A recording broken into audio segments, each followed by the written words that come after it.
Hi everyone! In this video, we will show you how to check files on your iPhone.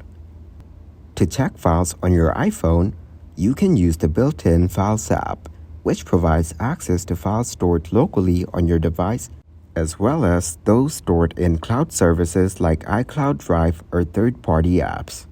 Locate and tap on the Files app icon on your iPhone's home screen.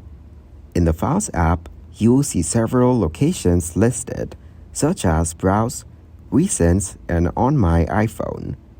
Tap on Browse to see all available locations.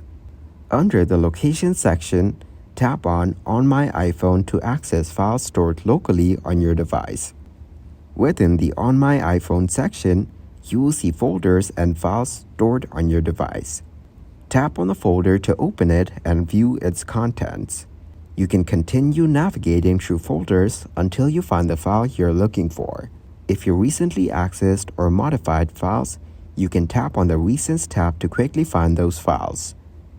If you have many files and folders and it's difficult to locate a specific file manually, you can use the search bar at the top of the Files app. Simply type the name of the file you're looking for and relevant results will be displayed. Within the Files app, you can perform various actions on files, such as copying, moving, renaming, deleting, and sharing. Thanks for watching, like the video, and subscribe to the channel for more content like this.